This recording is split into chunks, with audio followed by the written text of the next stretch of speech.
kid's book I remember reading was If You Give a Mouse a Cookie. Just kind of how it always led to, if you give a mouse a cookie, then you're gonna get spilt milk, then you're gonna get this, or you're gonna get, I just loved how it kept going on and on and on. And I love the illustrations. I can remember to this day what they look like. So that was probably one of my favorite kids' books.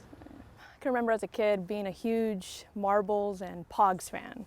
I used to love getting those Pogs, stacking them up as high as I could and seeing where they all went, collecting them after. My next door neighbor was my best friend growing up. We always would be outdoors playing marbles, collecting those breaker ones, if you know what I'm talking about. Those were good times. I wouldn't say it was funny, but I'll never forget it. It's literally scarred for life. I went to a private school for kindergarten and first grade, and I remember the whole class got in trouble for whatever reason, and we got put on timeout, and I chose to sit against the wall underneath a fire extinguisher. Well, it just happened to be a windy day, and the door slammed and off comes the fire extinguisher off the hook onto my head. 13 stitches later. My favorite book growing up has to be To Kill a Mockingbird by Harper Lee. I must have read that book maybe 10 times. I really loved how that book portrayed everything you can think of, different social classes, gender roles, racial injustice. Harper Lee really addressed those issues in that book, and I really appreciated it. And that book was just educational to me personally, and I'll never forget it.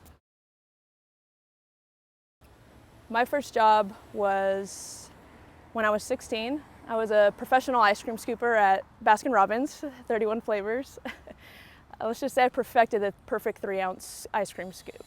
So I worked at Baskin-Robbins from my junior year of high school, probably to my first year of college, so almost 3 years. I had a great boss, had a great team that I worked with, coworkers. To this day, when I visit home, I'll stop by that 31 Baskin-Robbins and see my old boss and say hi to her. My favorite flavor would have to be Oreo, the cookies and cream. Yeah. I remember entering my freshman year of high school, just being really focused, really determined. I was in some AP classes, I was in the GATE program. I was really focused, hanging out with a good crowd. My sophomore year, I lost that focus and I lost that mindset. I started hanging out with a different group of people, different group of friends. I wasn't making the best choices. I had this moment of clarity where I was like, if I continue to make these choices, hang out with these individuals, I won't be successful. You know, I saw my grades starting to slip, and I knew that wasn't me. That's not what I wanted for my future. So my junior year of high school, I kind of refocused, got redetermined, focused on my education, on my sports that I played, and I ended up graduating with honors, which led me to my decision to join the military and then ultimately becoming a police officer today. I was 18 when I joined the military. I was terrified. It was my first time away from home, away from my friends, away from my family. I was going to a different state with 150 other 18-year-olds going through the same thing I went through. We had no idea what we were getting ourselves into. 20 weeks of boot camp and military police school.